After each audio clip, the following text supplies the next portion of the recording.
Está cansado de ter que colocar ovos e mais ovos na boca? Ah, tá! Então está na hora de você conhecer os suplementos mais baratos do Brasil. Só na Growth você encontra suplementos com a maior qualidade e com o menor preço do mercado. Use o cupom CDF e deixe tudo ainda mais barato. Se você não usar o cupom do essa firma, você morre. Nesse sentido, o que você viveu nos Estados Unidos é o que a gente vê em filme. Eu tava procurando o filme que eu queria te perguntar. É aquilo lá mesmo já. Que era um filme do Denzel Washington. Porque tem dois filmes que... O He Got Game, você tá falando que ele faz Game, com o Ray Allen. e tem um outro filme que eu tudo acho aquilo animal que é o Coach Carter. Os dois eu vivi tudo aquilo lá. Cara, aquilo é de arrepiar. Daquele bicho. jeito mesmo. Daquele jeito. Daquele jeito mesmo. Os caras têm sangue nos olhos, mano. Vai. Não, é daquele jeito, cara. Assim, ó, o esporte, eles estão lá para formar homens. E existe sabe? essa Sabe, irmandade, isso que a gente, essa união assim, toda. Tem, assim, para você entender, assim, ó, a grandeza do esporte. É por isso o nosso compromisso lá dentro do Congresso Nacional, entendeu? Nós vamos conseguir trazer isso para o brasileiro. Hoje, o nosso trabalho aqui, Muzi, em todo esporte, musculação, todo esporte, isso aqui é esporte, nossa vida. É educar o brasileiro sobre o que realmente é o esporte. O brasileiro ainda não entendeu que o esporte ele é educação. É. O pessoal acha que é um hobby, que é uma brincadeira, que é um passatempo, ou o futebol profissional como ficou taxado para todo mundo. E o esporte é muito maior do que isso. É muito maior. O esporte ele é fundamental na educação da nossa nação. Sabe? Foi fundamental na minha vida e na dos 3 que estão aqui, dos 4 pessoas que estão aqui. Você tem intenção de tentar trabalhar em esporte universitário? Porque o esporte universitário no Brasil, ele praticamente acabou, né, cara? Paulo, a gente já está lá dentro. Nós já vamos apresentar e nós vamos ter sucesso. Nós vamos colocar já um projeto de lei onde o esporte será obrigatório nas escolas. Obrigatório. Show. Nas escolas. Que é nas escolas que você precisa fomentar. É lá que você educa. Certo? E aí você valoriza todos os profissionais de educação física de verdade. Você consegue resgatar todos os profissionais dos esportes, sabe? Os lugares que não consegui, que não tem quadra, que não tem infraestrutura, você cria um convênio, um vínculo com o clube, com um lugar próximo, e nós vamos trabalhar na infraestrutura total em todo canto desse país. Sabe, o compromisso é verdadeiro, porque a minha mentalidade, apesar de ser do alto rendimento, ela é amadora. Ela é de educação. Eu sei do que ele é capaz de fazer por aquelas crianças, por aqueles jovens. Independente. Profissional, não estamos nem falando do profissional. Sabe? Ele é a consequência que vai ter os destaques naturais. Sabe? O Brasil é um celeiro. Isso aqui nós transformar isso aqui numa potência olímpica. Sabe? Só dando essa oportunidade. Mas é muito mais do que isso, sabe? Quando você tem o jovem, as crianças ali, você está trabalhando na segurança pública, sabe?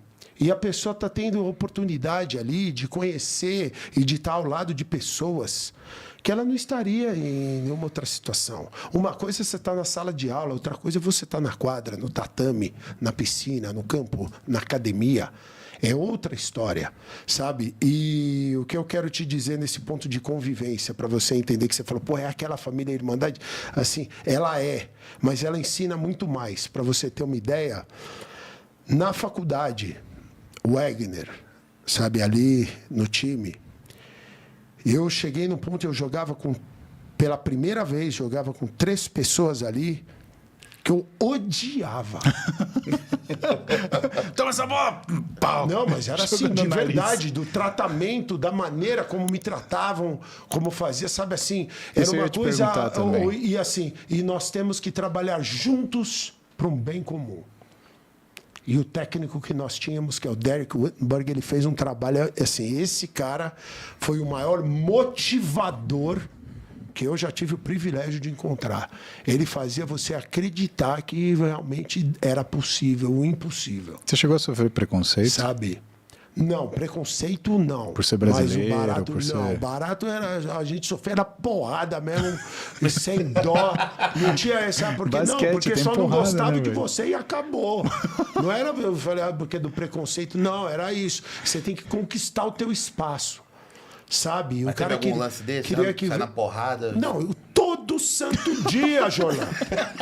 Jolão, o que a galera não entende, não, mas Isso é o que a tão galera teu. não entende, porque quando o Muzi, ele fala assim, eles não fazem ideia do esforço, mas o esforço verdadeiro. Não era de treinar e ir lá, era porrada. Porrada de verdade, com os malucos zica. Basquete, os malucos é grande. Grande e ruim. E não era igual hoje, que o jogo é todo limpo, o negócio nosso. Não, nossa, era todo dia pancadaria. Pergunta pros monstros nossos, que merece todo respeito. E a gente precisa tirar o chapéu e falar muito mais deles, sabe? Pergunta pra Nenê Hilário como é que era. Maior brasileiro, que já, ele é o maior de todos. Pergunta pro Leandro Barbosa, Leandrinho. Como é que era? Campeão da NBA. Anderson Varejão, Thiago Splitter. A galera, o Barato era louco de verdade. E o nosso, ainda eu cheguei lá muito jovem. Mas assim, eu já fui preparado para aquilo. Sabe? Então, assim, meu objetivo era muito claro. Eu só queria jogar basquete. Era essa a parada. E aprender com os melhores. Então, para mim, tudo aquilo era um aprendizado. Então, voltando a como o Muzi falou no início da conversa, que posição que ele já começou o podcast? Eu sou um eterno aprendiz. Era o que eu estava, a posição que estava. Quando você está nesse nível de humildade e nesse nível de consciência, você só aprende. Então, assim, mas o barato foi na pancada. Então, assim, as pessoas não... E lembra, não tinha o WhatsApp... Ligação internacional era um absurdo. Um absurdo, não tinha nada. Era eu, Deus e mais ninguém. E eu não tinha essa conexão espiritual interurbano era um de absurdo. agora. Então, assim, era lá, era aquele que fala, o filho chora, a mãe não vê. Você é no quarto lá quietinho, só nós sabe o que cada um passou. Então, quando fala daquela parte, sabe, sozinha, aí fala, nossa, cara, era... Assim, quando você vai vendo a história de cada um, e você vai pescando... Você vai descobrindo muita coisa em comum, né, que cada um passou, sem fazer ideia que aquilo estava forjando um ser humano extraordinário. Exato. Então, voltando nesse ponto, assim, mas tinha essa irmandade. A gente chegou no ponto e aí aprendeu a ter o respeito, que a gente ganhou o respeito no soco. No soco. E você brigava em inglês e tudo? O que você mais xingava os malucos? International motherfucker, eu joguei porrada na boca. Não, os negócios eram, sabe? E era desse jeito. E assim, e o que o esporte te ensina? Como que você ganha o respeito com trabalho? Não tem conversa, não tem porque eu falei. Trabalho. É isso aí. No trabalho duro. A galera pode falar o que for, mas você sabe quem está treinando, quem não está. Era naquele estilo Tyson, que o Tyson fala. Se eu acordo às 5 porque o meu adversário acorda às 6. Se ele acordar às 4, eu vou acordar às 3. É assim mesmo. Assim, a postura de trabalho do americano é algo... surreal. Vocês tomaram suplemento nessa época? Não. A gente, olha, para você ter uma ideia, na época da faculdade, o que a gente tinha? Já tinha. Não, tomava sim. Que ano que era, Douglas? Agora que eu lembro. 2002? Tomava sim, é que depois era, mas já tomava. Já tomava antes. Já tomava. Aí depois, agora que você me falou, eu lembro até que o pai americano zoava pra cacete, que eu passava lá na loja, comprava um monte de whey, comprava creatina, tomava já. O que ele zoava você? Tomava. Não, ele zoava que sempre que eu pegava o drink, ele falava que era come drink. Que ele chamava come drink. Sabe, aí eu fazia o shake, eu tava fazendo aqui o negócio, eu falava, tomando o seu... Aí eu falava, não, aí ele já pegava e zoava, e toda vez era aí você lembra, você viu que quando você volta, já a suplementação era importante. Vocês tinham uma orientação para usar, para se alimentar? Assim? Olha, a gente tinha nutricionista, Douglas? Não.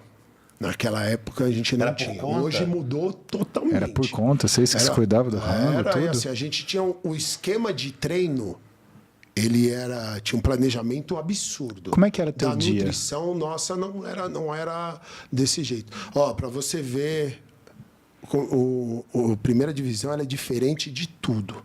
Né? Você achava que jogava basquete até chegar lá. Aí você vê muitos larga-mão. Né? Os caras desistirem? O cara tem a chance e abre o bico? Abre, porque você acha que você quer até estar lá. Aí você vê, ela separa os homens dos meninos mesmo. Quando vem a pergunta que eu tô fazendo aqui, tu não sabe responder, já Deixa eu era. pegar mesmo ali, porque é uma seleção natural também, mas quando chega na faculdade, já te escolheram, mas mesmo do que te escolheram, deram bolsa, te viram por muito tempo. Ninguém te dá bolsa assim, legal, te achei que você joga bem. Eles conhecem a pessoa, da onde você vem. Você está investindo num ser humano que vai representar a tua faculdade. Era aquele que você viu do Riga Games, você vai fazer as visitas na faculdade e eles fazem tudo para te seduzir, para você assinar. Você tem direito a 5 visitas oficiais. Caraca. Eu tinha muitas propostas de faculdade lá, né? E aí eu fiz as visitas e quando o Wagner foi única e exclusivamente por causa de Derek Whittenburg, o técnico, ele tinha o poder, ele entrava na mente e dominava. Pra você ter uma ideia, tinha um jogador da NBA que chamava Stephon Marbury. É uma lenda, um craque de bola. Ele era o cara mais cobiçado também na época, quando saindo de Nova York para jogar. Todas as faculdades dos Estados Unidos, que é o cara. E Derek Whittenburg levou ele para Georgia Tech. Pra você ter uma ideia do meu técnico era muito embaçado. E como é que era o seu dia? Aí o dia, você falou o seguinte, só para você ver, na preparação, tá? A gente acordava ali 4h15 da manhã. Puta que pariu. Porque 15 para 5... Tu morava na faculdade? Na faculdade, isso é. 15 para 5 na faculdade eu dividia. A gente tinha uma suíte. Não, mas lá era demais, mano. Era demais. E a gente tinha uns privilégios, dividia o quarto com um companheiro de equipe, mas a gente tinha uma suíte. Tinha uma sala e 2 quartos. 2 jogadores moravam aqui, eu e o outro cara aqui, e tinha uma suíte. Mas geralmente era só um quarto com 2 estudantes ou 2 jogadores. Mas quarto com banheiro ou não? O banheiro era fora, no corredor, era para todo mundo. Vários chuveiros, tinha assim para todo mundo. A faculdade era maravilhosa, mano. E assim, era uma faculdade, Wagner, uma faculdade pequena, tinha 3.000 alunos, mas era de primeira divisão, ficava em Staten Island, Nova York, você está no meio de New York City. Foi mágico, mano, sabe? A gratidão por viver essa experiência, ela é eterna. Mas a gente te interrompeu, acordava 4h15. E aí, 4h15 da manhã, por quê? Porque você tinha que andar até a pista, que 15 para 5 começava o treino na pista. Corrida, preparação. E era desumano. E você estava em jejum. No máximo te dava um carb up. Tinha sabe? Você tomava envelopinho. Envelopinho, pá, e ia em jejum. Né? Então, se tomava um carb up, se davam, se não dava, era em jejum, você já mandava bala. E aí você corria da pista, na pista de atletismo, das 15 para 5 da manhã, você ia até às 6. Certo? Aí você saía de lá, a gente ia direto para musculação. Direto. Aí você ia da musculação, a gente ia ali das 6 até às 7. Por aí, saía, voltava para se trocar, que às 8 já começavam as aulas. Certo? Aí você tem as aulas da faculdade. A gente almoçava geralmente ali umas 11h30 da manhã. Já começava o almoço na cafeteria, tinha. Aí, a 1h15, a gente já estava treinando individual. Que tinha os treinos individuais. Geralmente vão até 4 pessoas da mesma posição e você trabalhava específico com cada treinador. Começava ali das 1h15, você treinava uns 45 minutos, aí já dava uns arremessos que às 3 horas, sabe, às vezes tende um pouquinho mais, começava o treino ou racha, aí ia das 3 às 6.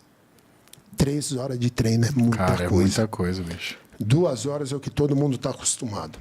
3 horas de treino é muita coisa. E a intensidade do universitário é como eu te falei, é outro jogo. Era absurda, absurdo o que eles faziam a gente correr. Aí você saía, sabe, comia, já ia para mais alguma aula que você tinha, né, naquele momento. Antes, no treino, os caras chegavam a vomitar já vi muito, vomitava vários, na pista principalmente. Isso, porque anaeróbico pista, a corrida era muito, muito sinistra. Né? E aí depois você ia das 8 às 10, ficava na biblioteca estudando. Era obrigatório. E aí depois das 10 você está liberado para você fazer o que você quiser. 4h15 tem que acordar de novo. Você queria dormir. Então, assim, né? esse é o período de preparação.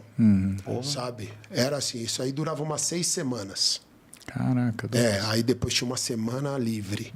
sabe? Aí depois voltava e eles adaptavam quando começava a temporada. Pô, nesse esquema até férias você acabava fazendo alguma coisa, porque senão você voltava Mas e se fudia, essa né? é a mentalidade do americano agora, Jorlan, Correa, que vocês vão entender. O americano, assim que acabou o campeonato, ganhou ou perdeu, ele já está se preparando para a próxima temporada. Ele já está colocando uma arma nova no arsenal. Eu vou ganhar 10 quilos de massa muscular. Eu vou pôr um arremesso de 3 no meu jogo. Eu vou ficar mais explosivo, mais rápido. Vou virar um melhor defensor. Tudo ele começa já a trabalhar e já começa os jogos com os jogadores que vêm de fora, o pessoal que você está perto, quem está jogando em outros países, em outras faculdades. Aí tem os rachão. Ele já começa a treinar só pensando em tomar a vaga do otário no próximo ano, que fala, isso aí é meu. Ele vai chegar, eu vou engolir ele. O brasileiro, quando chega às férias, ele entra de férias. Ele quer zoar. Entendeu? E quando chega na pré-temporada, o brasileiro usa para entrar em forma. O americano já estava voando. Entendeu? Então, assim, mas isso mudou muito. Hoje no Brasil já mudou muito. O jogador brasileiro não fica mais só de férias, o cara está treinando já. Porque a gente trouxe essa mentalidade de fora, entendeu? Sim.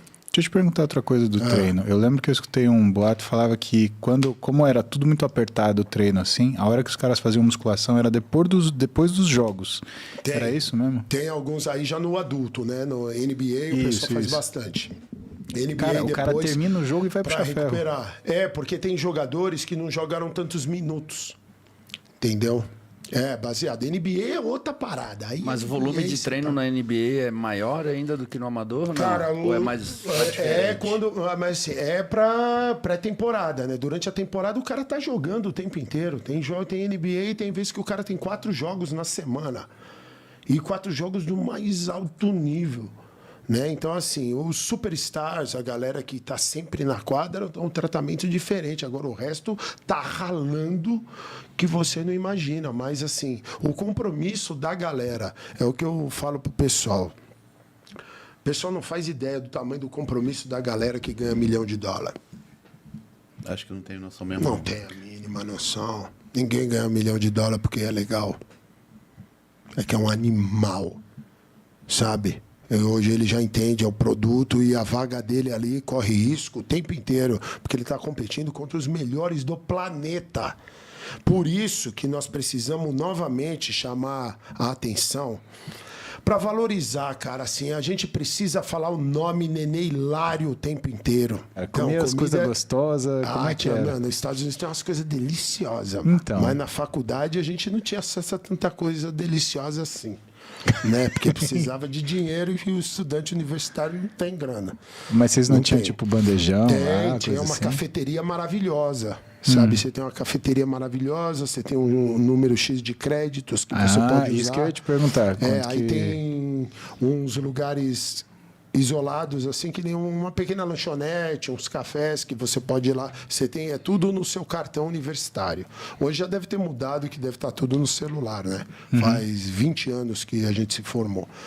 Né? E já deve estar tudo muito mais avançado. Mas, assim, tinha uma variedade muito grande. O café da manhã era maravilhoso. Tinha um chefe para fazer os omeletes. Sabe como hoje tem nos hotéis? Sem miséria, comia bem, Sem né? miséria mesmo. Até porque tem o pessoal do futebol americano. Os caras comiam um tanque de guerra, igual vocês aqui, comendo uns frangão desse tamanho, tudo. E era sem miséria. Isso aí. E vocês eram popular na faculdade? Dono do campus, de tudo. E imagina só, Correia, agora você vai gostar. Nosso primeiro ano de faculdade nos Estados Unidos, lá em Nova York, nós fomos campeão da faculdade pela primeira vez em mais de 100 anos. Nossa.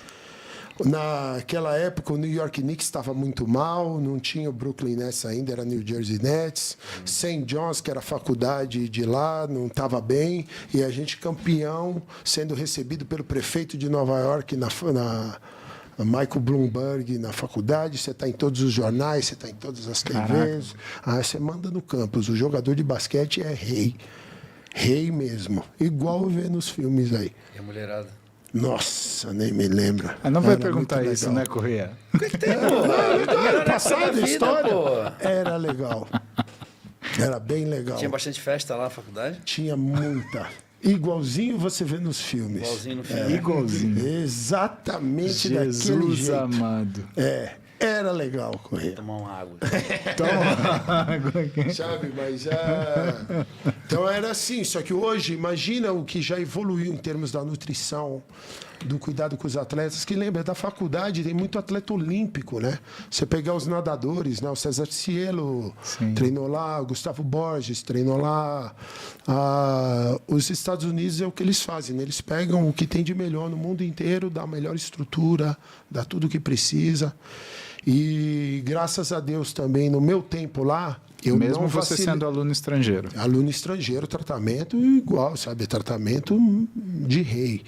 E graças a Deus, no meu tempo lá, eu não vacilava com estudo. Não vacilava. Então, assim, eu sempre... Foi lá que eu aprendi a pegar o gosto de estudar. Sabe? Mesmo. Que tu gostava de Estudava estudar? mesmo. Quando ele começou, o Muzi já começou maravilhoso. Eu me apaixonei por filosofia, né? Na faculdade, eu comecei para fazer artes cênicas. Que lá você escolhe as suas classes. Você vai escolhendo. Você escolhe a classe que você quer estudar. E até você chegar no terceiro ano, que aí você já foca no que você quer se formar. Aí você já sabe o que você quer. Muitas pessoas já sabem cedo, a grande maioria não. Né? Eu comecei com artes cênicas e aí depois eu descobri filosofia. Aí eu me encantei. Filosofia, sabe assim, o professor é tudo. O professor é tudo, para qualquer coisa. Eu concordo com Ele você. faz você, essa professora, ele faz você amar algo ou odiar. Paulo, se tu não fosse médico, tu ia ser o quê? Mecânico. Mecânico? Juro por Deus. De Mecânico carro? de carro, de viver debaixo de graxa e felizaço, cara. Eu adoro mecânica. Mas tu velho. gosta de filosofia também, né? Eu acho que eu ia ser um mecânico filósofo. É ninja. Ó, vocês que trazem os seus carros com problemas que seriam resolvidos se fizessem-vos alguma manutenção. Rogo para que com a época e o juízo do sal das agruras, pelos dias que passastes, parado nos acostamentos do destino, lhe tragam iluminação. Porra, Estou aqui ainda assim para servi-los com minha modesta mão cheia de graxa e a minha bênção de quem te deseja o melhor. Nossa, Cara, Cara, é um poeta, velho. foda. Nesse momento eu já tinha tomado uma gravata. Porra! Que? Você falando... Eu falei que ele inflaciona o demais, mercado. Mano, velho. ele é demais. Você é ou louco. eu podia ser lutador de jiu-jitsu também. Era uma coisa que eu gostava pra caramba. Eu cheguei De a pensar luta? nisso.